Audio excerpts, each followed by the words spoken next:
NYC.gov. We thank you for your kind cooperation. At this time, please do not approach the dais. Chair, we are ready to begin.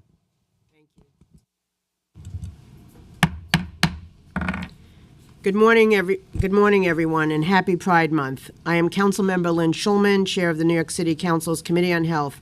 Thank you all for joining us at today's hearings. I am joined by Council Members Sanchez and Mamarato. Today, we are considering 2 introductions and 1 resolution, which seek to expand access to affordable and high-quality health care across our city, including for LGBTQIA+ New Yorkers. I am particularly excited to hear my bill, Introduction 718, which would require New York City to establish a family building benefit for city employees intended to cover some or all of the costs of assisted reproduction, including in vitro fertilization or IVF, and adoption for city employees without conditioning reimbursement on a infertility diagnosis. In implementing these benefits, the city would be prohibited from discriminating on the basis of marital or partnership status. In the United States, numerous barriers such as lack of insurance, high out-of-pocket costs, limited information, restrictive law,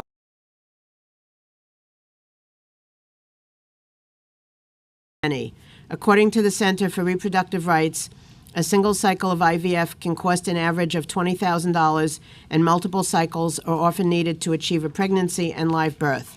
Without insurance coverage, this cost is prohibitively expensive for most people, especially low-income families, and have insurance mandates for fertility care. They only apply to certain types of insurance, leaving many people unable to access insurance coverage for fertility care.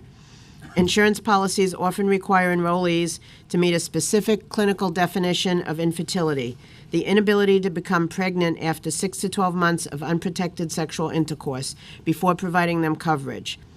This is the case even though assisted reproduction is also a critical method. Furthermore, a requirement that individuals undergo. Okay. There's a technical issue, sorry.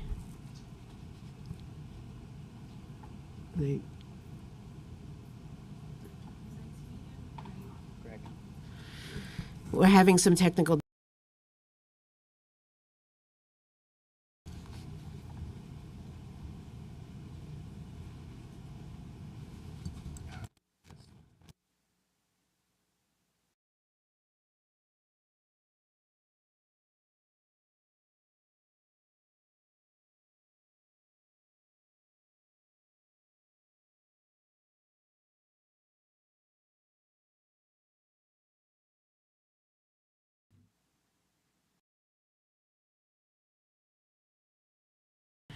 Insurance policies often require enrollees to meet a specific clinical definition of infertility, the inability to become pregnant after 6 to 12 months of unprotected sexual intercourse before providing them coverage.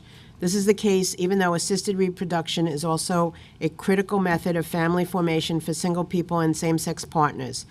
Furthermore, a requirement that individuals undergo other forms of assisted reproduction before becoming eligible for IVF adds a financial barrier to meeting the eligibility requirements while still excluding individuals who do not have the necessary reproductive cells or gametes to reproduce via these other forms such as intrauterine insemination.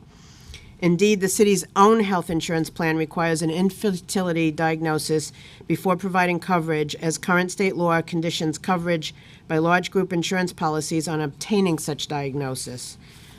The New York State Department of Finance sought to eliminate the discriminatory impact of requiring an infertility diagnosis in 2021 by issuing guidance to insurers stating that individuals may also be eligible for IVF coverage if they are unable to conceive due to their sexual orientation or gender identity. But it is clear that confusion remains over what is covered and how much is covered. My bill would immediately address this confusion by prohibiting denial of coverage based on an infertility diagnosis and ensuring that any city employee looking to start a family can do so. Codifying this into law will ensure that nobody faces discrimination when seeking fertility care. With one of the largest LGBTQIA+ communities in the country, I believe that our city's health insurance coverage must truly reflect our values as New Yorkers. Last week, we saw a renewed focus on assisted reproduction in Washington, D.C., when Senate Republicans voted to block common-sense legislation that would guarantee access to IVF nationwide. Amid renewed attacks nationally on reproductive rights and LGBTQIA+ communities, New York City has always been a role model for expansive access to comprehensive and inclusive care, but we should always better. And my bill being considered today moves us in the right direction.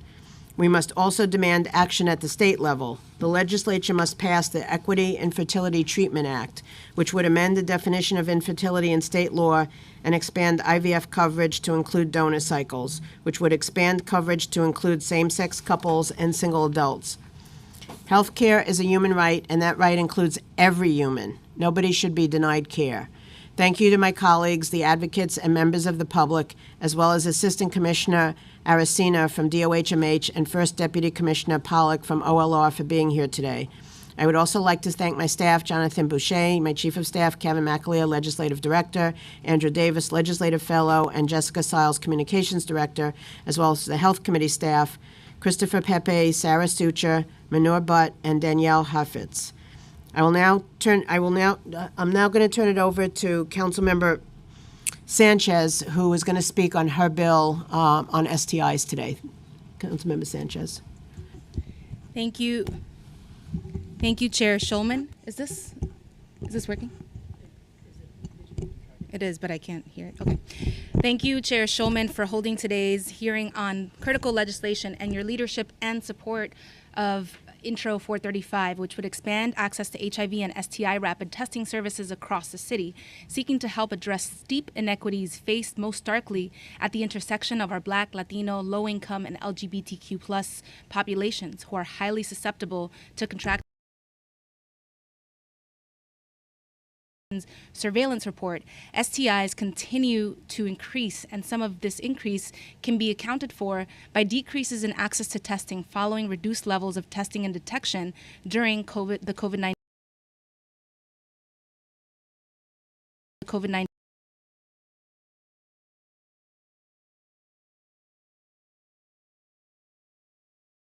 Than they do in low poverty neighborhoods. The Bronx has communities that face the highest rates of chlamydia, with some districts as high as 2,053 infections per 100,000 people.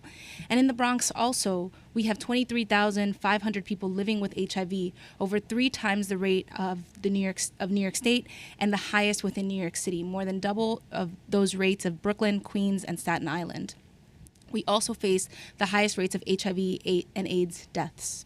Following the release of the 2022 report, Commissioner Vassan noted the importance of promoting equitable access to care and delivery of services. All of these rates are highest and starkest among Black LGBTQ New York. Tool in stemming the spread of STIs, improving and saving lives, but it is contingent on necessary resources being accessible for the people who need them. Testing is awareness, and awareness is prevention. For years, advocates have called for increased access to essential services like rapid testing across our city.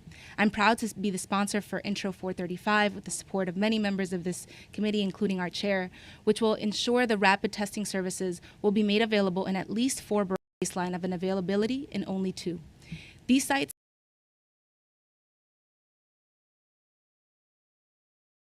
bill would also require DOHMH to engage in an education campaign in multiple languages to ensure communities know about these locations. I would like to thank the advocates from the bottom of my heart for all of the calls and all of the conversations in ushering this conversation and this legislation forward. The Caribbean Equality Project, Housing Works, Callan Lord, Vocal New York, Morris Heights Health Center, Latino Commission on AIDS, Health People, St. Anne's Harm Reduction, New York City Anti-Violence Project, African Services Committee, Black Health, Harlem Pride, Ali Forney, and Destination Tomorrow. I'd also like to thank the administration for extensive good faith discussions in bringing this bill to its current state from our discussions last year. And finally, and I'm sorry, most importantly for me, I'd like to thank Kadeem Robinson, my Deputy Chief of Staff for Policy and Communications, who's a fierce and brilliant advocate whose tireless work and dedication made this bill possible. Thank you, Kadeem. I'm going to miss you. And with that, thank you so much, Chair. I will now turn it over to City Council Member Narcisse to make a statement about her resolution calling on the state to establish full insurance coverage for fertility treatments, proposed Resolution 165-A. Good morning, and thank you, Chair.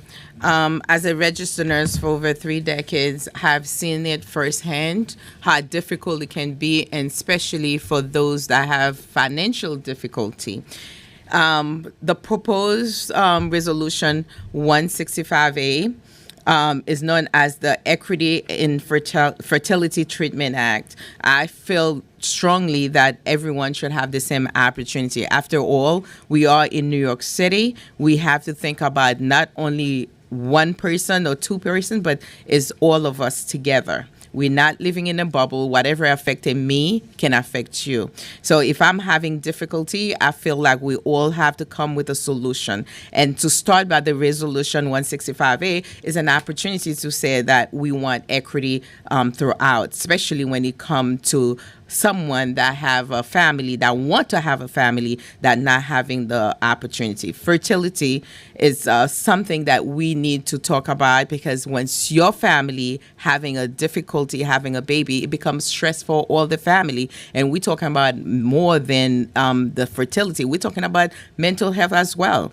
And fertility is a medical condition recognized by the World Health Organization and the American Society for Reproductive Medicine that affects about 9% of American men and 10% of American women. So it is affecting people around us, and we have to take account for healthcare, and this is part of it. This is very, very important. If someone cannot give birth, not because they don't want to, but they have a difficulty. And fertility affects a broad spectrum of prospective parents, no matter what race, religion, sexual orientation, and economic status. We deserve the same opportunity. So on the marriage couple that having difficulty having children is affecting all of us. According to the Center of Reproductive Rights, fertility implicates and affects multi-human rights, including the right to plan the timing and spacing of children, benefit for scientific progress, health, sexual and reproductive health, and non-discrimination. So, talking about New York City, we cannot discriminate against each other. We have to create opportunity. And you have heard it in different ways from both of my colleagues. So I'm not here to keep you long. I'm saying it's a human right when you come to infertility. So we need to address it once and for all. And thank you, Chair. Thank you very much, Councilmember Narcisse. I will now turn the mic to the committee counsel to administer the oath to the administration. Good morning. Please raise your right hand. Good morning. Now, in accordance with the rules of the council, I will administer the affirmation to the witnesses from the mayoral administration. Do you affirm to tell the truth, the whole truth, and nothing but the truth in your testimony before this committee, and to respond honestly to council members' questions? Assistant Commissioner? I do. You may proceed with your testimony. Thank you. Good morning, Chair Sherman, and members of the Committee on Health. My name is Joaquin Aracena. I'm the Assistant Commissioner for the Bureau of Public Health Clinics at the Department of Health and Mental Hygiene. On behalf of the Health Commissioner, thank you for the opportunity to testify on Introduction 435A, which would require the Department of Health and Mental Hygiene to ensure accessibility to rapid testing for sexually transmitted infection, prioritizing communities and boroughs that have higher infection rates as determined by the department. Since the New York City Health Department last testified on this bill in 2023, we've had extensive conversations with Councilmember Sanchez, committee staff, and City Hall regarding this legislation, and are supportive of moving it forward. I want to thank Councilmember Sanchez for her passionate advocacy in seeking to bring down STI rates in our city. We share our goal in this endeavor. I also want to thank the council member for discussing our concerns with this legislation, listening, and working with us to come to a solution. We appreciate the council member's willingness for open dialogue and for sharing her vision for the bill. I look forward to continuing the conversation on this legislation with Councilmember Sanchez, council staff, and our colleagues at City Hall. Furthermore, I want to make sure that everyone is aware that individuals 12 or older can receive low to no cost services at any of our sexual health clinics across the city, all of which offer STI testing, including rapid HIV testing. We also have 2 STI Quickie Express clinics, one located in Chelsea, one at Fort Greene, that currently offers rapid chlamydia and gonorrhea testing with PCR confirmatory results within hours. The New York City Health Department also funds numerous agencies across New York City to offer routine STI testing, including rapid HIV testing in clinical and non-clinical settings. New Yorkers can also consult the New York City Health Map to find sexual health services. We ask for the City's Council support in reaching your constituents to let them know about the STI testing resources available to them. Thank you for your time and attention. We're always willing to discuss your legislative proposals and encourage you to reach out to our legislative affairs team and City Hall to do so. Thank you. I'm going to ask a couple of questions, and then I'm going to ask my colleagues, particularly Councilmember Sanchez, to ask some as well, and anybody else who has. So in February, DOH-MH released its 2022 Sexually Transmitted Infection Surveillance Report. Can you please share the key findings from this report, specifically the rates of chlamydia and gonorrhea in women versus men in the neighborhoods with the highest STI case rates? STI, sorry. Sure. STIs reported to the New York City Health Department continue to increase and remained a public health concern in 2022. The department observed increase in chlamydia and gonorrhea rates in 2022 compared with 2021. After reduced levels of STI screenings during the first 2 years of the COVID-19 pandemic, improved access to and increased use of sexual health services likely contributed to increased detection of STIs in 2022. 2022, New York City was also impacted by the outbreak of Mpox, which was predominantly transmitted through sexual contact and likely led to increases in sexual health care seeking and screening for other STIs. Inequities persisted among people with reported cases of chlamydia, gonorrhea, and syphilis, underscoring the need to improve access to timely, high-quality sexual health services for all New Yorkers. From 2021 to 2022, the chlamydia rate among men increased by 5.2%, and the rate among women increased by 1%. In recent years, chlamydia cases rates among men have increased to levels that are comparable to those among women in New York City. From 2021 to 2022, the gonorrhea rate among men in New York City increased by 10.5%, whereas the rate among women decreased by 15.2%. 2022, chlamydia and gonorrhea disproportionately affected people living in very high poverty neighborhoods, greater than 30% of the population below federal poverty level in New York City, with case rates approximately 2 times higher than rates among people living in low poverty neighborhoods. Thank you. When you get a chance, can you tell us the neighborhoods, if you don't have them here, if you can get back to us with the specific neighborhoods? Sure. Okay, thank you. Are there differences between the services provided by DOH-MH Sexual Health Express clinics versus the sexual health clinics? Yes, there are differences. Our sexual health clinics provide full services, and we have express and non-express. And the difference between that is our express quickie, which we currently have at Chelsea and Fort Greene. It has a cycle time of less than 15 minutes. So individuals are coming in non-symptomatic, they're being screened, they're being assessed. At that triage, if they do define that they are symptomatic, our express clinics are co-located with our clinician visits as well, so we're able to get them to the sites if they need further testing. But if they are symptomatic, they are screened. We do have instruments on site at Chelsea and Fort Greene that does the PCR confirmatory testing on site. They get those results within hours, comparable to the sites where necessarily are not operating the instruments. They'll get those results within 2 to 3 days. That also helps us also treat same day. Many times individuals receive results via patient portal. So if they come early enough, they'll get results same day and they'll get treated same day. So it has helped us cut the time of treat from 8 days to 1 to 2 days. So it's really making an impact on the battle against STIs. That's really great. Appreciate it. Currently, how many sexual health express clinics are in operation across the city, including both city-run and non-city-run facilities? So we currently have 6 sexual health clinics operating, 6 of the 8 are operating. We have 2 of the quickie clinics that are operating. And then we have our sexual health map that provides access for all sites that are providing STI testing. There's about 770 that are on the sexual health. And does the administration support proposed introduction 435A? Yes. Okay. Thank you. Councilmember Sanchez? Thank you, Councilmember Schulman. Of Quickie, were there any Quickie Quickie sites that were closed or repurposed during COVID that remain closed to STI testing? So pre-COVID, we only had one STI Quickie location in Chelsea.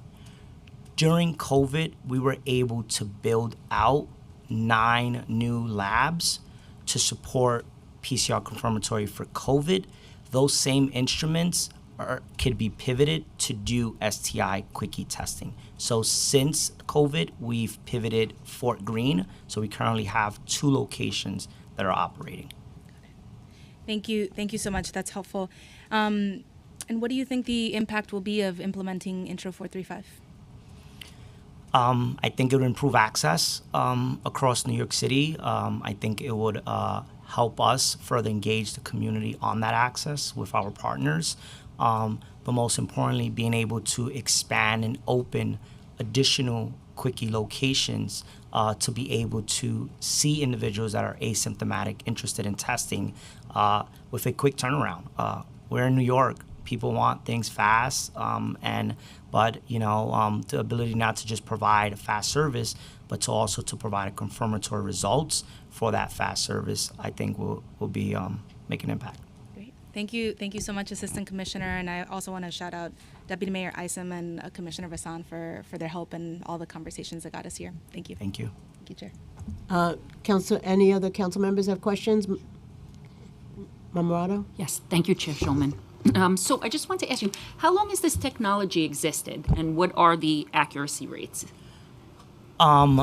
The technology and the instruments we use are the Cepheid instruments. They've been around for numerous years. Not sure if you're aware, with Dean Street Express in London, they was probably one of the first ones to launch the Quickie model utilizing these instruments a few years ago. I don't know exactly when they were launched, but we can get back that information on you. These instruments also have the ability to do other testing platforms as well, and they continue to work on adding more reagents to the instruments as well.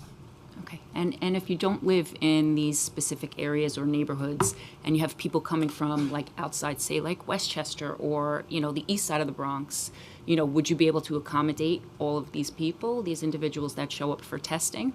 Yeah, we've been, our doors are open regardless of insurance status, immigration status, where you're coming. We're here to serve the public and, to connect you for ongoing care as well throughout that process. Okay, thank you. Thank you, Chair. Councilmember Narcisse, you have... All we talk about is inequities in all aspects and how to address the inequities in New York City. What specific barriers do individuals currently face in accessing fertility treatment due to limited insurance coverage, which we know this is a Councilmember, we're big... doing the her STI bill now. I'm so far away from there? Sorry. Different. Go ahead. My question is for the... Okay. So there are no other questions for this, for the Assistant Commissioner? Okay. So, Assistant Commissioner, I want to thank you, and, we want to thank the Commissioner and the Deputy Mayor as well for being partners with us and on all kinds of healthcare issues, so we much appreciate it. Thank you. Thank you for your time. Thank you. And I apologize, Commissioner, because being in traffic for so long in New York City can get you upside down. And I'm trying to reset. It's just not easy. I'm so upset to not be on time, and I love being on time. Sorry. I appreciate your time. While we're switching gears, I want to acknowledge that we've been joined virtually by Councilmember Areola. OLR, would you? Okay. I'm going to ask the committee counsel to administer the oath to the administration. Good morning. Just ensure that your microphone is on. Please raise your right hand. In accordance with the rules of the council, I will administer the affirmation to the witnesses from the mayoral administration. Do you affirm to tell the truth, the whole truth, and nothing but the truth in your testimony before this committee, and to respond honestly to council member questions? Yes. You may proceed with your testimony. Thank you. Good morning, Chair Schulman, members of the Health Committee. I'm Daniel Pollack, First Deputy Commissioner at the Office of Labor Relations. Thank you for the opportunity to testify today. I'm here to discuss Intro 718, which would require the city to establish family building benefits for city employees intended to cover some or all of the costs of assisted reproduction and adoption for city employees that are not otherwise covered by the city's health plan. Before discussing our perspective regarding this legislation, I would like to take the opportunity to summarize our current coverage in this area. For context, the city spends over $11 billion a year for health benefits for its employees, dependents, and retirees. To put the size of that expense into context, it's approximately 10% of the entire city budget of $114 billion. As with all employers, we continue to incur increase in costs in providing health benefits due to increases in hospital costs, the cost of prescription drugs, and new state mandates. Union welfare funds, which provide benefits such as dental, vision, and prescription drugs, face the same pressures. Our goal in partnership with our city unions is always to provide high-quality health insurance to our employees, and we are constantly working to maintain the high-quality benefits we provide while containing the increase in costs. Our health plan provides numerous fertility benefits to eligible individuals. This includes fertility treatments such as genetic screening, semen analysis, ovulation induction and monitoring, intrauterine insemination, known as IUI, and up to 3 cycles of in vitro fertilization, IVF. We believe that our fertility benefits are strong, and we currently spend over $50 million a year on fertility benefits for our employees and other covered individuals. For the city's largest plan, the CBP plan, we utilize WIN Fertility for management of fertility benefits. In addition to providing authorizations for fertility treatment, WIN provides case management and support to families with infertility issues. Members receive information about infertility causes, testing, and different treatment and medication options.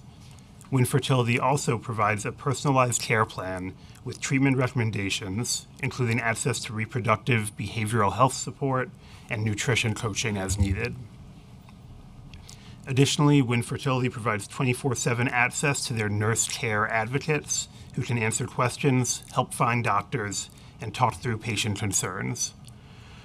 Other services provided by WIN include pre-approvals for fertility-related prescription medication, as well as help managing and taking those medications, and guidance through the fertility preservation process, including help finding in-network egg freezing facilities. I want to speak in more detail specifically about our IVF coverage and eligibility requirements. Individuals may be eligible for IVF coverage if they're diagnosed with infertility as defined by state rules and regulations. An individual may also be eligible for IVF coverage if they're unable to conceive due to their sexual orientation or gender identity without having to confirm an infertility diagnosis. This has been the case since at least 2021, when the State Department of Financial Services issued guidance regarding the issue. So I want to be clear, since I know there is confusion in this area. Gay males who are covered by the city health plan are eligible for IVF benefits and do not need to establish a diagnosis of infertility to be eligible for those benefits. Once eligibility is established, all city employees and dependents are eligible for the same benefits regardless of sexual orientation or gender identity. For those who require donor, oocytes, or sperm, that includes costs associated with the fertilization of a donor oocyte and or with the use of donor sperm, including preparation of the oocyte or sperm, fertilization and culture of embryos, genetic testing of embryos if medically necessary, cryopreservation of embryos or sperm, thawing of embryos or sperm, and preparation of an embryo for transfer. It should also be noted that age restrictions are not permitted for covered infertility services. However, treatments and procedures on an individual who is not an employee, non-Medicare retiree, or dependent enrolled in city health insurance benefits are not covered. So that includes the cost of treatment associated with oocyte retrieval from a donor, sperm donation, and the costs of embryo transfer to a surrogate or gestational carrier. Costs associated with procurement of donor material and gestational carrier or surrogate compensation are also not covered by our health plan. Again, this is true regardless of sexual orientation. Gay individuals or couples are eligible for the same benefits as heterosexual couples who require the use of donor oocytes or sperm and/or a surrogate or gestational carrier. I understand the scope of coverage and benefits in this area can be confusing, so we have recently updated the summary plan description posted on OLR's website to provide greater clarity, and we are working with Win Fertility to explore other ways to educate our covered members on these benefits, such as webinars and videos. I'd now like to speak for a moment on Intro 718, which would require the city to cover some or all of the costs associated with assistant reproduction and adoption for its employees. While we appreciate the intent behind this introduction, these benefits, like other health benefits and fringe benefits, are mandatory subjects of collective bargaining under Article 14 of the New York State Civil Service Law, also known as the Taylor Law, which means these benefits cannot be created by local law. While we are open to continue exploring ways to address this critical issue, we believe benefits and compensation should and legally must be negotiated through collective bargaining with our municipal unions. And indeed, we've historically found that the city and its unions working together can and do negotiate improvements in employee benefits in a way that is best suited to the needs of unions and their members. Thank you for this opportunity to testify. The Office of Labor Relations strongly believes that all city employees deserve high quality and equitable health care. As we have for many years, we will continue to work with our municipal unions to make appropriate modifications and enhancements to our health plan in the best interests of employees and taxpayers. I will be happy to answer any questions the committee may have. Thank you, Deputy Commissioner. How much does the city currently spend per year on family building benefits for city employees, such as fertility treatments? Looking at the last 2 years, we've spent in each year over $50 million a year, approximately. And that includes both the cost of medical claims as well as the cost of prescription drugs for fertility. Out of the total number of city employees who are on the city's health insurance plan, how many or what percentage of employees this year or last year had used or are currently using the IVF and fertility preservation benefits? So again, looking at the last 2 years, and we're looking at April through March of each year, so 22 to 23 and 23 to 24, and each year it was over 3,000 members. How much would the cost to the city increase if IVF coverage was expanded to cover treatments associated with egg retrieval from a donor, sperm donation, and embryo transfer to a surrogate or gestational carrier? So, in answering that question, I first want to note that those kinds of benefits wouldn't be covered under our health plan because they're treatments or procedures on a non-insured individual. For anyone, or just for gay, for heteros? I mean, for anyone, or just for anyone who's not, if it's a procedure or treatment on someone who's not actually covered by our insurance plan, so not a dependent, not an employee, not a pre-Medicare retiree, it would not be covered. So in the case of a donor or a surrogate or gestational carrier, that wouldn't be under our health plan. So if there were a separate benefit, like a reimbursement benefit, which, I'd want to note, it wouldn't be covered by our health plan. It would likely be a taxable reimbursement benefit. In terms of how much the cost would be, it's hard to estimate how many city employees would utilize this, and also it kind of depends on the scope of the benefit. There are a lot of different services that can be covered. There's donation, there's surrogacy, there's adoption is referenced in the bill as well. There's voluntary egg freezing. There are a whole host of benefits. And then, of course, it depends on the amount of the benefit. So, my understanding where these kinds of benefits are provided, there's almost always a cap because, unfortunately, the cost of these procedures and these benefits can be extraordinarily high. It really depends on what the benefit is. I can give you a sense of what the cost of some of these procedures are. I think you, Chair, mentioned them already in your opening, but an IVF cycle for egg retrieval, in the case of a donor egg, would cost anywhere from $10,000 to $30,000 for each cycle. The cost of procuring frozen donor eggs is $15,000 to $20,000 generally. Frozen semen samples can cost anywhere from $1,000 to $3,000, sometimes even more, depending on the kind of type of options you want to avail yourself of. That doesn't include the costs of donor or surrogate compensation, agency fees, which sometimes exist. These can be extraordinarily expensive benefits. So Introduction 718 was last heard in June of 2022. At that hearing, OLR testified that you strongly believe that all city employees deserve high quality and equitable health care. Is this still the city's position?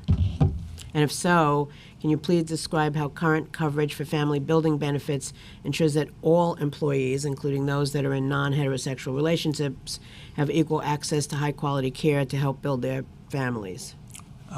Thank you for the question, Chair Schulman. Yes, we continue to believe that all city employees should have equitable access to treatment. We, as I mentioned in my testimony, our insurance coverage provides the same benefits for all individuals, regardless of sexual orientation. Some of the issues come up when you're talking about requiring the use of a donor or a gestational carrier, and that's the same regardless of sexual orientation. If you have a heterosexual individual or couple who requires those services, those are not covered, the same as they are and the same is true for a gay couple or individual. Is this coverage more robust than previous city health insurance plans? If yes, please describe the services that are now covered that were not previously. So I'm not sure I don't have a complete list of that. We can get back to you. Obviously treatments always evolve over time. We continue to cover kind of all medically necessary fertility treatments that are, indicated and as mandated by the state coverage. I could get back to you with a list of how our coverage has changed over time. You mentioned in your testimony that the cost of health care is going up, right? So do you have a record of who's applied for these benefits and whether they've been denied or provided? Because I assume you have to keep some kind of record to see where costs are going up or changes. So, in terms of the way the process works for fertility benefits is authorization, as I mentioned, is done by WIN Fertility, which specializes in these kinds of infertility benefits. So WIN would have records of every time someone sought insurance coverage for fertility treatments. And WIN works through you, right? Yes. Okay. Yes. Can you go back to them and get those numbers for us to see? Yes, Chair Schulman will. And the number specifically you're asking for is the number of denials for these services? The denials and what also has been provided, both that have been approved and not approved. And if there's a breakdown of whether they're heterosexual, non-heterosexual couples or individuals. Yes, we will work to get that information for the council. Got that.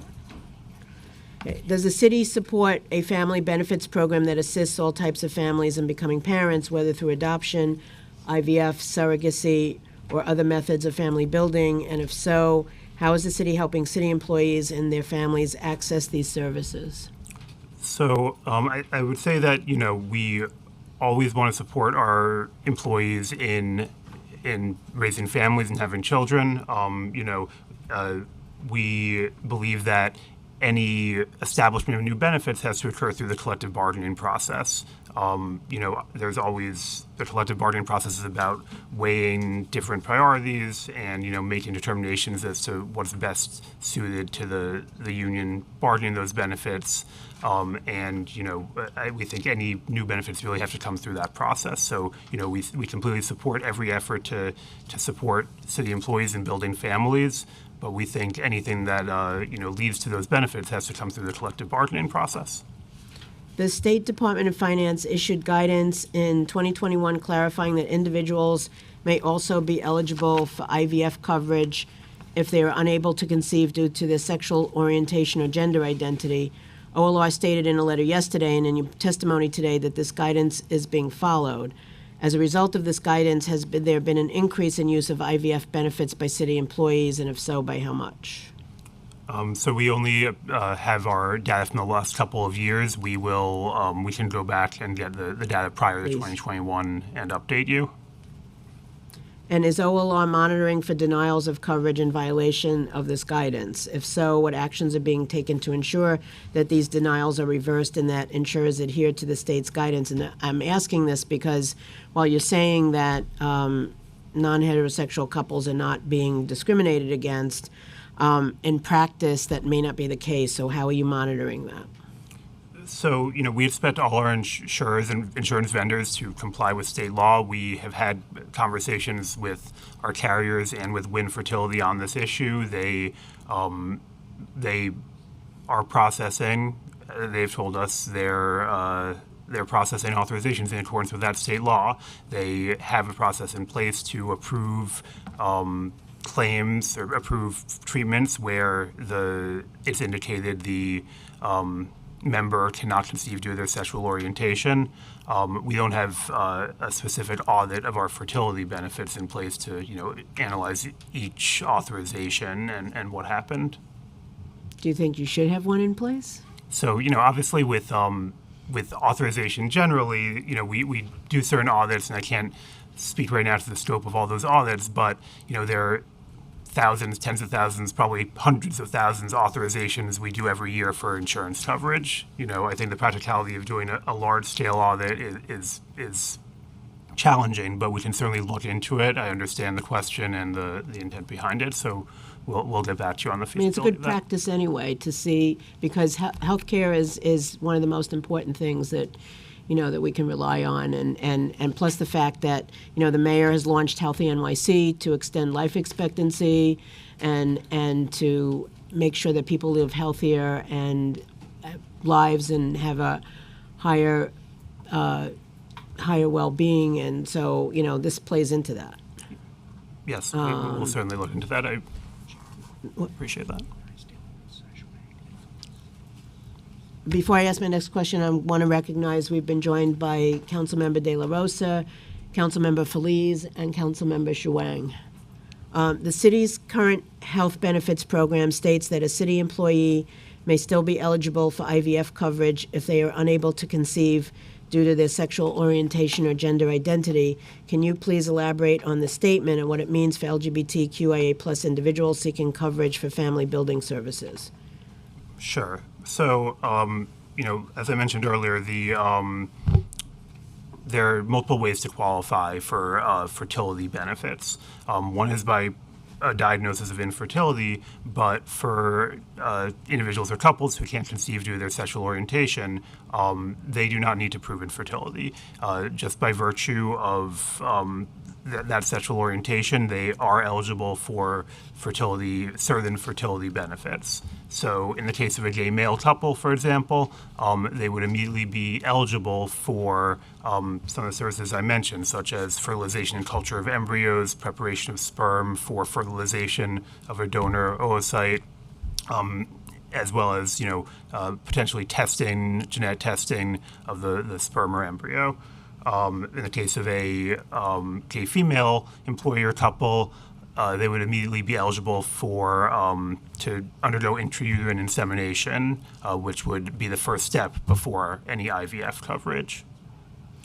Under the letter of state law, IVF coverage is only possible if a city employee, non-Medicare retiree, or their dependents receive a diagnosis of infertility, which is defined by state law and has been interpreted, possibly even after 2021, to effectively exclude gay men and other individuals from receiving such diagnosis and therefore receiving any coverage for IVF. IVF procedures on any individual who's not an employee, non-Medicare retiree, or dependent are not covered, including surrogates. But for gay men and their partners, IVF, egg retrieval, embryo creation, and surrogacy are the only ways they are able to conceive. In other words, biologically, gay men and their partners cannot receive an infertility diagnosis and therefore cannot receive any coverage for IVF. Is it OLR's stated position today that an infertility diagnosis is not required? I know you've said it, but I'm asking again. An infertility diagnosis is not required to obtain coverage, but clearly some gaps remain, and it is unclear to what extent care for a gay male couple, for example, would be covered as compared to a heterosexual couple. How does the city plan to address any remaining gaps in coverage for such individuals, considering its position that all city employees deserve high quality and equitable health care? Sorry, it's a long question. No problem, Council Chair Schulman. It is our position that we do not require a diagnosis of infertility for gay individuals or couples to be eligible for fertility benefits. Okay. Last year, the American Society for Reproductive Medicine updated its definition of infertility to include anyone needing medical intervention, including but not limited to the use of donor gametes or donor embryos to achieve a successful pregnancy, either as an individual or with a partner. Do you believe that this definition is more inclusive of the various types of individuals and families wishing to start a family? So I think the result, just from hearing that, I obviously haven't read it, the result is the same, that a gay individual or couple or anyone who really requiring the use of donor material, oocytes or sperm, is eligible for coverage. What they're eligible for is, the treatments I described. Where they're not eligible is for the procurement of the donor material. So you've mentioned the Taylor Law and collective bargaining a few times. So is it OLR's position that benefits for non-union employees can be established by local law? So that's a legal question that I don't believe we have a position on at the time. Would have to get back to the council on that. Certainly it's not a Taylor Law issue, but there may be other issues. What assistance do employees get if they want to adopt and are not interested in fertility treatments? The city doesn't have any adoption benefits at this time. Okay. What funding sources would be used for this for Intro 718 if it were to go into effect? So, if Intro 718, were passed and it applied citywide, there would obviously need to be funding for the new benefit. Could be a costly benefit, and it would add to the city's costs. It probably wouldn't be costs under the health insurance plan, as I mentioned. It would be a new benefit that would essentially be another form of compensation to employees who submit for reimbursement. Are there any financial aid packages for city employees that require reproductive health care services? None that I'm aware of. Okay. I'm going to leave it up to my colleagues. Who are we? Councilmember Narcisse. Thank you. Now I'm kind of awake a little bit, not upset anymore. Intro 718. How much does the city currently spend per year on family building benefit for city employees, such as fertility treatment? The city currently spends over $50 million a year on those benefits. How much? Over 50. 50. Out of the total number of the city employees who are the city's health insurance plan, how much of what percentage of employees this year of last year had used or are currently using the IVF and fertility preservation benefits? So the number there is over 3,000 per year, and if you want a percentage, that's we have over 1 million covered lives in our health insurance program, so it's probably in the neighborhood of 3%, maybe a little bit less, and that includes dependents and pre-Medicare retirees, not just employees. How much would the cost to the city increase if IVF coverage was expanded to cover treatments associated with egg retrieval from a donor sperm donation and embryo transfer to a surrogate or gestational carrier? So the cost of that is difficult to estimate because we don't know either the uptake or the extent of the benefit. Benefits like that, as I mentioned to Chair Schulman, is often capped when there's a reimbursement. When these benefits are provided by employers, there's often a cap on reimbursement, so it really depends on that because these can be very, very expensive benefits. It's very expensive. Yes. How much would the cost? No, I'm leaving that one. I have another question that I was trying to face with that.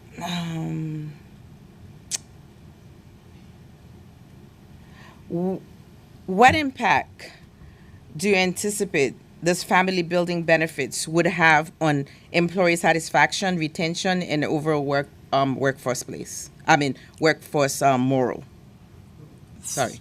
So, if there were greater benefits provided in this area or new benefits, certainly the people who receive benefits from it would, I assume, be happier. They would appreciate that. It's hard to say, again, how many people would benefit from this coverage. We don't have an estimate, so it's hard to gauge really what the impact would be.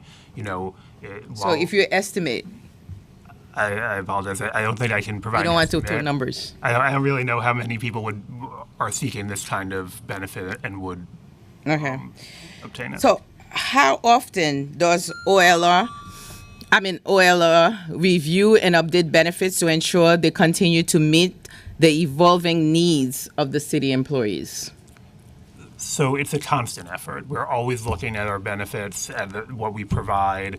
We have, I would say, we have staff who are dedicated solely to this task of looking at our health insurance coverage and plans and seeing what's happening on a day-to-day, week-to-week basis. And we also have monthly meetings with the Municipal Labor Committee to oversee our health plan, along with expert consultants in the healthcare field that both we and the Municipal Labor Committee hire. So it's a constant effort. I would say it's not every once in a while. It's every day, every week, every month that we're looking at these things. Okay. Last question. How much would the cost of to the city increase if IVF coverage was expanded to cover costs associated with the procurement of donors, oocytes, sperms, embryos, and gestational carriers or surrogate? So again, I think that would depend on kind of the scale of the benefit. If you're covering the full cost of those services, it could be extraordinarily expensive. As I mentioned, the cost of donor eggs can be $20,000 per round. I'm not $20,000? $20,000. The cost of donor semen can be $1,000 to $3,000. The cost of surrogacy, it really there are various things you could cover. There's the embryo transfer to a surrogate, which is probably the least expensive of everything. There's also obviously the costs of the pregnancy, which if it's not covered for some reason by the surrogate's own insurance, which it should be, but if it's not, that could be very expensive. And then there is compensation. Donors as well as surrogates are usually compensated, and sometimes there's an agency fee as well because there's an agency involved in this, and those fees can really get very high. All right. Thank you, Chair. Thank you. Councilmember Marmorato? Thank you. So having a child is a big responsibility. It's not an overnight decision. And we should by no means deter any city employee from that opportunity. It's been 45 years since a life was created through IVF, and times have changed, and we need to stay current with those times. And it's like disheartening to me to hear that you're really not considering it, and it really comes down to bottom line and dollar amount. I mean, you really need to, like Councilmember Narcisse asked a lot of the questions that I wanted to know, but it's like you really don't have the information that you should have. You should kind of figure out how many employees would benefit, how many employees are going to look to have these treatments who can't naturally have children themselves. You need to do some kind of study or outreach to the employees because it's important. I mean, how much more money? If you're spending $50 million a year for 3,000 people, that's really not a lot of money. It sounds like only 1 or 2 IVF or implantations can be done per person, and it doesn't sound like a lot of money. So even if you give that opportunity to our employees just once, it would be huge. So is there any way you could possibly go out, do like outreach to our employees? So thank you, Council Member. I do appreciate the question and the thought. We will certainly explore that. We are, by no means saying that, we don't understand the import of benefits like this and the value it can bring to employees, and we will continue to talk about it and to look at these issues. So and these we'll are like look at that. contributing members to society. They're paying into their benefits. It's not like it's free, so they should be allowed to have the opportunity. Yeah. I appreciate that, Councilmember. And yes, we obviously we want to support our employees. Obviously, there are always limitations to what we can provide, but we do want to support our employees, and we will continue to look at these issues. Okay, thank you. Thank you. Councilmember Ressler? Great. Thank you so much, Chair Schulman, and I really deeply appreciate your leadership on this issue, the thoughtful legislation that you've introduced, and your vocal advocacy. Nicholas Magapinto and Corey Briskin live in my council district. I have been inspired by their advocacy and litigation to guarantee access to IVF to all New York City employees. And it's good to see you, Deputy Commissioner Pollack. So just to make sure I understand, any hetero couple that works for the City of New York that qualifies for IVF, that would be covered by their insurance? Good to see you too, Councilmember Ressler. A heterosexual couple who either meets the definition of infertility under state law would be covered for IVF benefits. And That's a lesbian couple that meets the infertility determination under state law, works for the City of New York, either partner would qualify for IVF, correct? Not exactly. The same-sex female individual or couple would not need to prove an infertility diagnosis, first of all. And initially, they would qualify for IUI, intrauterine insemination. They would have to take that step before qualifying for IVF coverage. If they're unable to conceive via IUI, then they would qualify for IVF coverage. But so it's only a gay male couple that would be in this situation, that they'd be unable to access this way of getting pregnant and having a family with support and coverage from the City of New York. Respectfully, Councilmember, I don't think that's correct. Gay male couples are eligible for IVF benefits. They're eligible without having to prove an infertility diagnosis. The benefits they're eligible for include fertility treatments, testing of sperm and embryos, fertilization and culture of embryos, storage costs for frozen embryos if necessary, and other related treatments. It's that same coverage a heterosexual individual or couple who requires the use of donor material or a gestational carrier would be entitled for. There's no difference at all. It's really about the services that are performed on non-insured individuals. So, in each of those cases, a heterosexual couple who requires donor material or a gay couple, if you need donor material, that cost is not covered because that's a service or a treatment on a non-insured individual.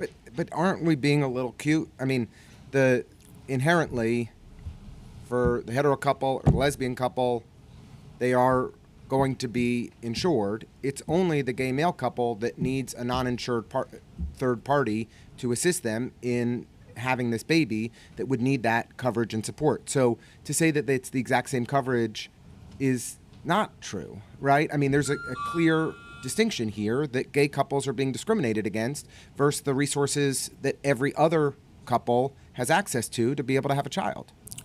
Respectfully, I just don't agree with that, council member. There are many heterosexual individuals who require the use of donor materials who are unable to provide eggs or sperm or require the use of a gestational carrier. It's probably more common than I wish it was in the world, and they have access to the exact same benefits. In terms of a same-sex female couple, they would require the use of donor sperm, and that would not be covered. So it's not just homosexual males who face this issue. And this is really related to essentially what health insurance plans cover. Health insurance plans covered insured individuals. Any kind of costs of donor for procuring donor materials for gestational carriers, that's really outside a health insurance plan. And do you believe that local legislation to guarantee IVF coverage for gay couples would be preempted by the Taylor Law? For all city employees, if that was the law that we tried to implement? I believe that legislation that relates to health benefits for city employees is preempted by the Taylor Law. That has to be barred. In the case all of city what employees? in the case legislation that seeks to impose benefits on all city employees must be bargained. What about non-union? What about managerial employees? So managerial employees, it wouldn't be a Taylor law issue. There may be other legal issues with that. What would the other legal issues be? I can't speak to that right now. I would have to get back to the council on that, but that's obviously not a Taylor law issue. Right.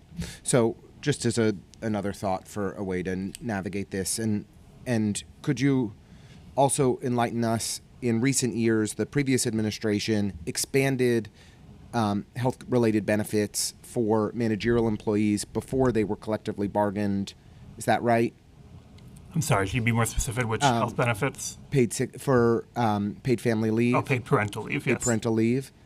Could you elaborate? Sure. So paid parental leave was established for non-union employees by, taking a step back, as a general matter, we don't like to provide better benefits or better total compensation to our non-union employees than to our unionized employees for reasons that I think everyone understands. So if a new benefit is going to be provided to managerial employees, it has to be funded in some way out of the existing package or out of a collective bargaining or wage increase package that typically managers, non-union employees receive after unionized employees have settled for a round of bargaining.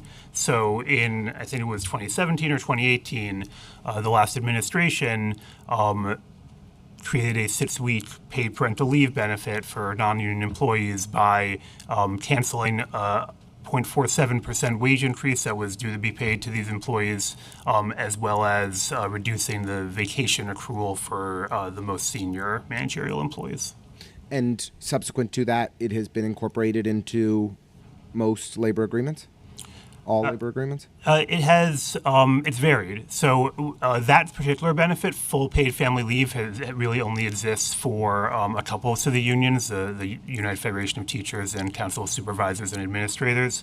Other unions have opted into the state paid family leave program, which is obviously a different program and funded through an employee payroll deduction. And, there are, I think, over 100,000 city employees who have not elected to take either option, their unions. But as a result of this step being taken on the administrative level for managerial employees, we've now seen well over 100,000 unionized workers also receive this benefit in collective bargaining, and more than a third of the city workforce is benefiting from this. I don't know if I would say it's because of. I think at the time there was generally a movement to seek this benefit for city employees, but certainly there are now over 200,000 city employees that have benefit to some paid leave program. Great. Well, I appreciate your answers to the questions, and thank you, Chair Schulman, for giving me the chance to ask a couple today. I have one last question. I want to clarify, how does your testimony square with Administrative Code 12-126, which imposes a requirement for health benefits for all city employees? So 12-126 relates to the obligation to cover the costs of a health insurance plan, up to the cost of the HIP HMO rate. That is really about the obligation to cover the cost of a plan. We cover the cost of health insurance in accordance with that statute. It doesn't mandate what's in a health insurance plan. The last thing that I want to say here is that the city, just in general, the city provides coverage to people, the regular, not necessarily employees, but regular people, regardless of their immigration status, right? Regardless of their ability to pay. And so the city should be providing its employees with care regardless of who they love. So I just want to put that on the record. And want to thank you for your testimony. Thank you, Chair Schulman. We've been joined by Councilmember Gennaro and Councilmember Menon virtually. Thank you. I'm chairing a hearing downstairs, so I'm sorry.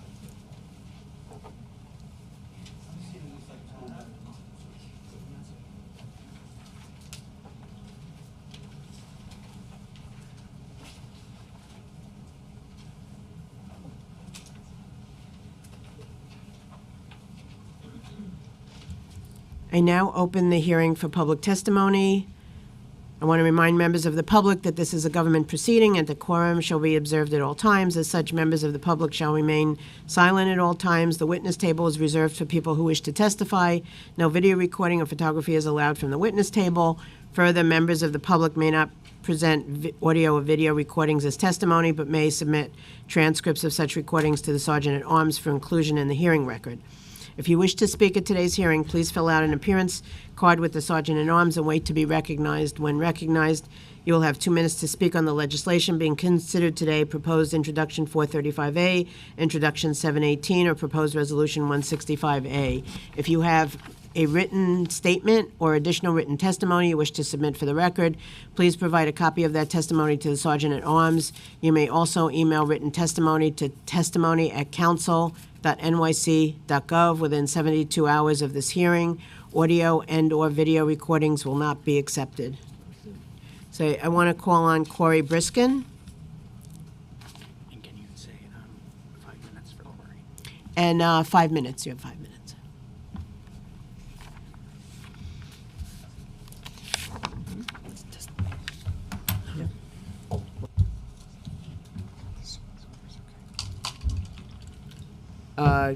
Can you administer the oath? Oh, there's no oath for them? Sorry. It's only for the admin. Go ahead, sorry. I don't know, is this on already? Yeah, it's on. Okay, right? great. Good morning, Chair Schulman and other members of the council. Thank you for inviting me to testify in support of the legislation you've introduced to ensure that all city employees can receive family building benefits like IVF. And thank you for standing with me, my husband, Nicholas Majapinto, and other gay male city employees who are asking the city to treat us equally by offering gay male city employees the same IVF benefits that other employees now receive. For most city employees who earn modest salaries, it's impossible to grow their families through IVF without IVF coverage under the city's health plan. That's true whether they're in a same-sex couple, a different-sex couple, or single. Now, today is the first time I've testified in the City Council, but it's not the first time that I've spoken on behalf of the people of this city. From 2017 through 2022, I served as an assistant district attorney in Manhattan, just a few blocks from here, enforcing the law and helping to keep residents of New York City safe. As a gay man, I chose to live and work in New York City because of its long history of supporting the rights of gay men and other LGBTQ people. For instance, in 1986, the City Council prohibited sexual orientation discrimination in New York City workplaces, making it clear that gay workers must receive the same opportunities and benefits as all other workers. And in 2020, New York's legislature required health plans with over 100 employees to cover 3 IVF cycles for every plan participant and said that IVF access can't be denied based on sex or sexual orientation. Because of these strong protections for LGBTQ workers, when my husband and I decided to expand our family with biological children, we assumed that we'd have the same access to IVF benefits as other city employees through the city's health plan. But sadly, we were mistaken.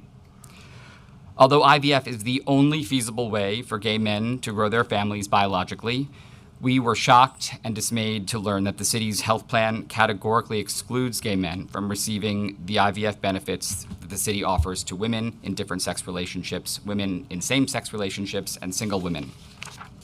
The city's health plan does this by providing IVF benefits only to employees and their covered spouses who meet an outdated definition of infertility, namely the inability to conceive a child through male-female unprotected intercourse for a year or through intrauterine insemination.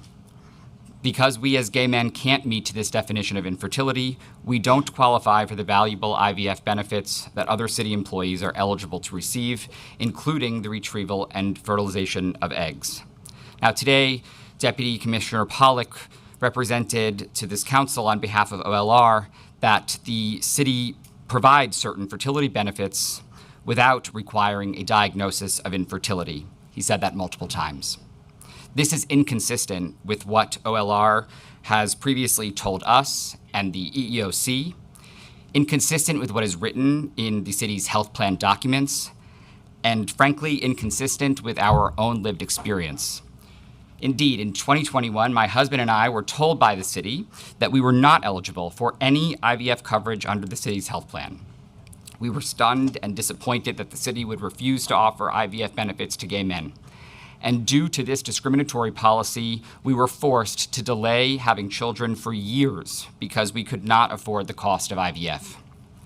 As a prosecutor tasked with enforcing the law, I found it particularly troubling that the city was denying me and my husband equal protection under the law on the basis of our sex and sexual orientation.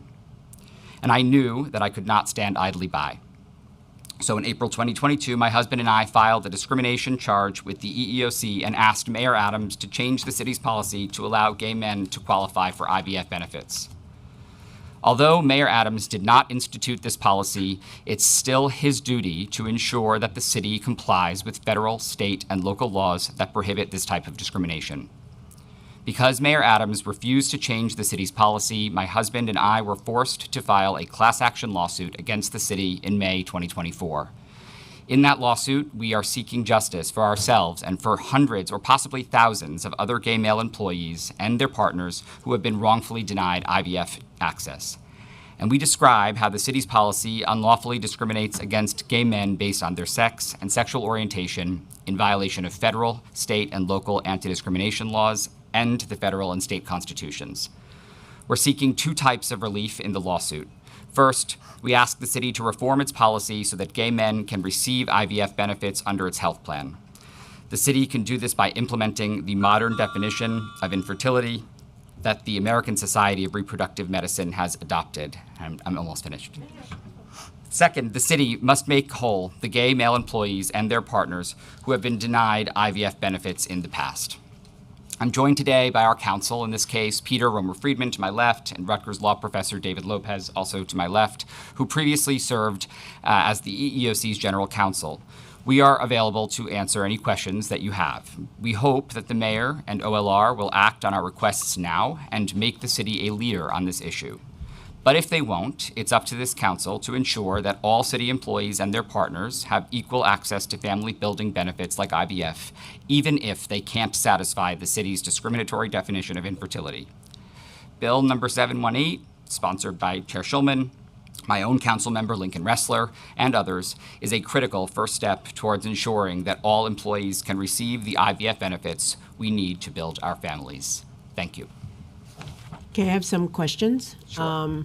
One is let me step back a minute. First of all, I want to commend you and your husband for wanting to build a family and the efforts that you're making. So we're going to try to do what we can to be helpful there. Appreciate that. And when you said that in 2021 that you and your husband were told by OLR that you weren't eligible, was that in writing? It was. Is that possible for us to get a copy of that? We'd be happy to provide that to the Fine. committee. And in fact, Chair Schulman, the particular medical codes or procedure codes were provided to OLR, and the response that Mr. Briskin received was that they weren't covered for them because they were gay. You heard the testimony today, infertility is not required.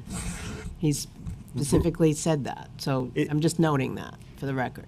It's very surprising, particularly because as of December of last year, according to a Freedom of Information Act request that we made to the EEOC, Dean Waltman from the Office of Labor Relations told the EEOC that employees must meet an infertility diagnosis in order to receive coverage under the health plan that Corey Briskin. Whatever you could submit to us would be helpful. Happy to provide that as well, Chair. How is the state's 2021 guidance on coverage insufficient from your perspective? I don't know if the 2021 guidance from the state is insufficient. I think what's insufficient is how it's been implemented by the city and its health plan. The health plan itself and the summary plan description talks about the infertility standard being necessary to qualify for coverage and essentially leaves a gap for gay men. It talks about for heterosexual couples, 12 months of unprotected sex without conceiving, or for lesbian women, 6 months of IUI gets coverage, but there's no route for gay men. Is it your position that the city is not adhering to the state's guidance? 100%. How would Intro 718 ensure coverage? I'll let you speak. Sure. Our understanding, Chair, is that your bill would provide an additional opportunity for gay men and other city employees and their spouses who can't satisfy the city's outdated, archaic, discriminatory definition of infertility to get the type of coverage that's not available to them now. So essentially, it would supplement that. We, of course, think it's necessary and required by federal law that would supersede the Taylor law or any state or local law that requires equal benefits in a non-discriminatory way to be provided. At the same time, though, your bill would do a great job of that. And there are private employers like Deutsche Bank, for example, that have gone through the same step of providing a cash benefit to employees when the health care plan would not otherwise cover gay men. Just as a side note, do you think that passage of 718 would help the private sector come more into the fold of giving IVF for gay men? Absolutely. Every step that can be taken, whether it's a government or a big private company, to lead the way is a positive thing. And in fact, Aetna, one of the major insurers, recently adopted the ASRM standard for infertility that the city could embrace. So more leaders, especially New York, given its leadership on LGBTQ issues, would be fantastic. I really appreciate that. Thank you very much. Thank you for your leadership and all the other members in the council. Thank you so much. Chair, we're going to... Alice Wong. We'll call them up together. No.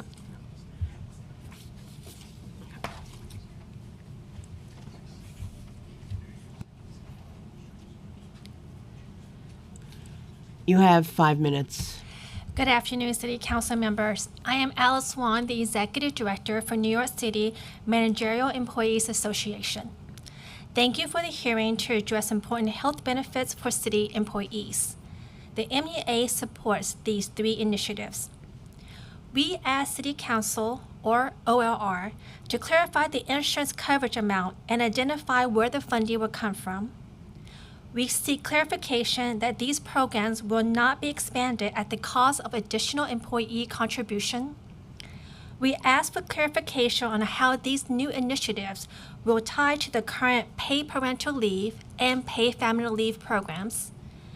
We stand firm that the paid parental leave program that took away 2 annual leave days from managers who earns 27 days per year is unfair. This is because managers who earn less than 20 days per year do not contribute any annual leave days to fund the program. It is most likely that these are the managers who would benefit from the program. We thank you for your time and attention to these important matters. Okay, thank you very much.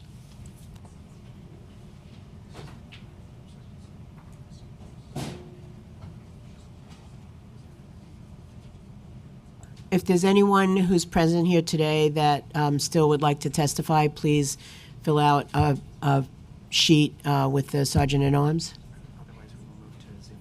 Otherwise, we're going to move to Zoom testimony. Thank you very much.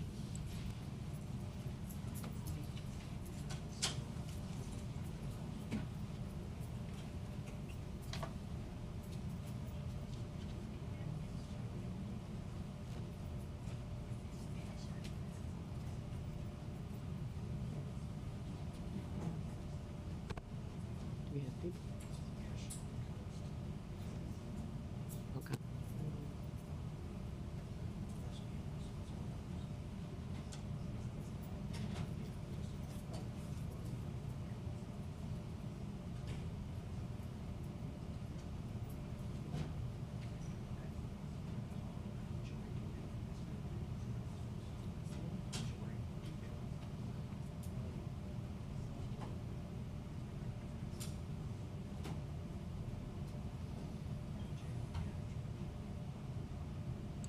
Okay, I'm going to call upon Jory Dugan for the Center for Reproductive Rights. You have 3 minutes to testify. You may begin. Thank you. Good day, Honorable Chair and Council members. My name is Jory Dugan, and I am Human Rights Counsel at the Center for Reproductive Rights, a legal advocacy organization that uses the power of law to advance reproductive rights as fundamental human rights around the world. As part of our mission, we aim to ensure that all people have meaningful access to fertility care, regardless of sexual orientation, relationship status, or income. New York is in many ways a model for fertility care legislation, and it can continue to be a leader by making critical improvements to the current insurance law to ensure inclusive, non-discriminatory, and equitable access to fertility care. As you heard of it today, one significant barrier under the current law is the requirement that enrollees meet a definition of infertility that makes access to care more difficult or impossible for individuals unable to become pregnant because they, either by themselves or with their partners, do not have the necessary gametes. This is one of the reasons the Center strongly supports Resolution number 165, as the Equity in Fertility Treatment Act would amend the definition of infertility to be inclusive of single individuals and same-sex couples and make it clear under the law, preventing any kind of confusion or discrepancies in providing access that we are seeing in practice today. Additionally, the Center also strongly supports the introduced bill 718 because New York City employees should be able to access fertility care regardless of sexual orientation or relationship status. This is extremely important, and it's why we support Bill 718. Also, under the broad range of assisted reproduction services that are included under the definition of assisted reproduction in this bill, the bill would also ensure intended parents have access to legal services related to establishing parentage, which is extremely important to protecting families formed via assisted reproduction, particularly LGBTQ families. Laws and policies that promote access to fertility care, like Resolution 165 and Bill 718 or 718, promote people's reproductive rights, address inequalities and inequities in access to care, and help to ensure equitable access to fertility care for all New Yorkers. By passing Resolution 165 and Bill 718, New York would be able to expand coverage for fertility care, taking extremely important steps to ensuring everyone has access to the services they need to build their families.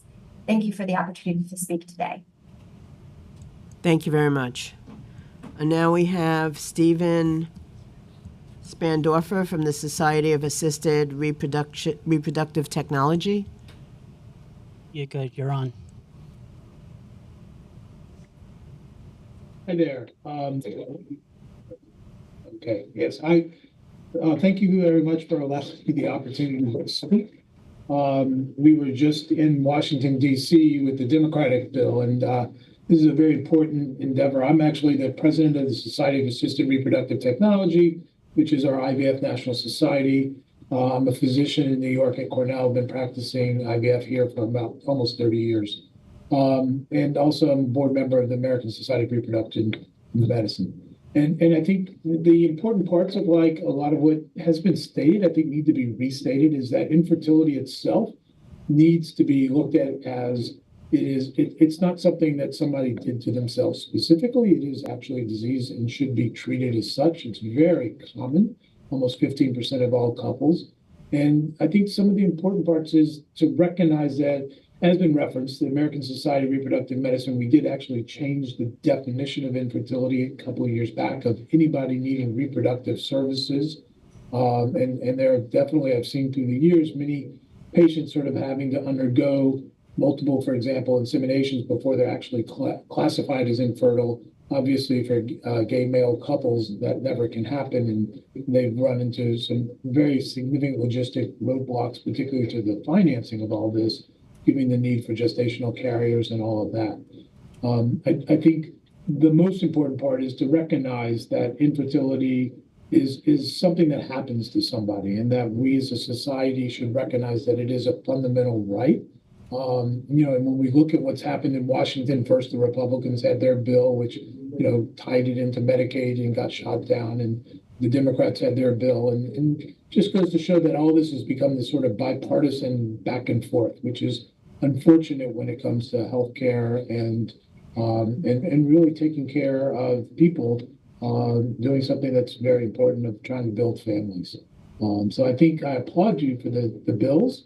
And I really can't stress enough that, even when, he was throwing out the numbers and 10% of the budget of the city is spent on healthcare, if you look at what was spent on fertility services, it's a drop in the bucket. And I think basically one shouldn't shy away from these important endeavors just based on that. So that's really what I wanted to say. As a member of, as a practicing physician undergoing, treating many patients through many years and, currently serving with the ASRM board as well as the SART Society. But thank you very much for the time. Thank you very much. Now we're going to go to Jason Cianciato from Gay Men's Health Crisis. You may begin. Sorry, my camera's off. Let's see if I can get it on. Hello, Chair Schulman, Health Committee members, and other esteemed council members. Thanks for the opportunity to testify. I'm Jason Cianciato, the Vice President of Public Policy and External Affairs at GMHC. We were founded in 1982 as Gay Men's Health Crisis, the world's first HIV and AIDS services organization. And our mission is to end the AIDS epidemic and uplift the lives of all affected. We serve 5,500 New Yorkers throughout the year in all 5 boroughs with programs that address the structural drivers of the epidemic. Notably, we serve New Yorkers who are disproportionately affected by many issues, including HIV.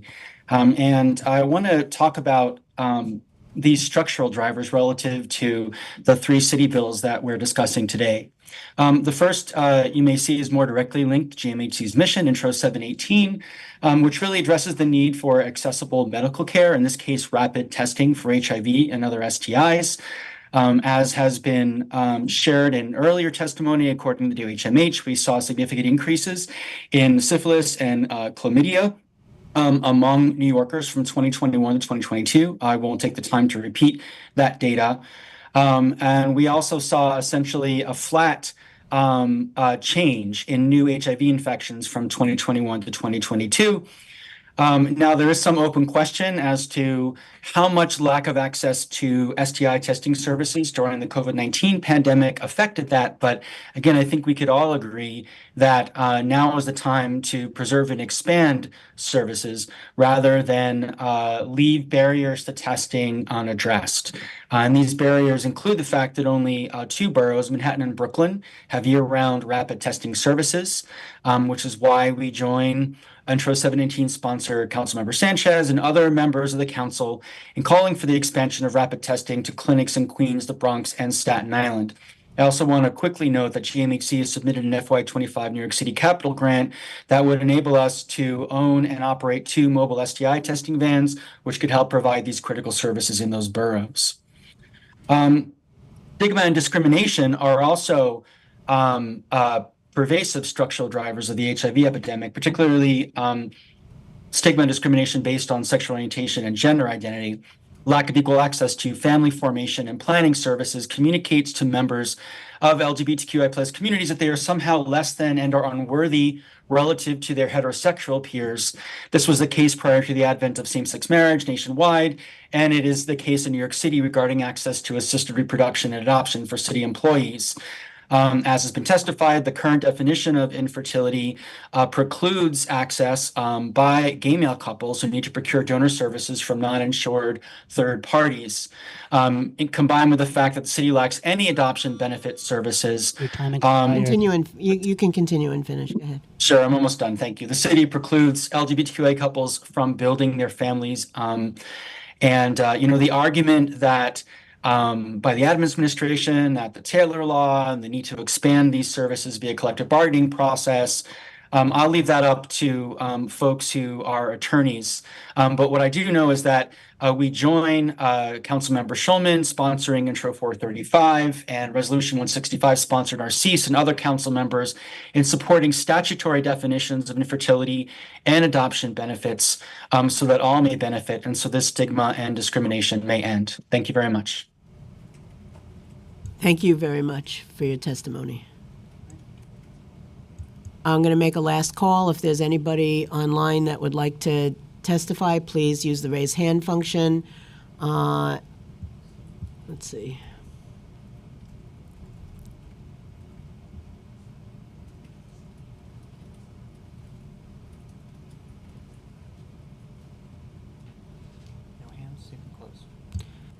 Seeing no hands,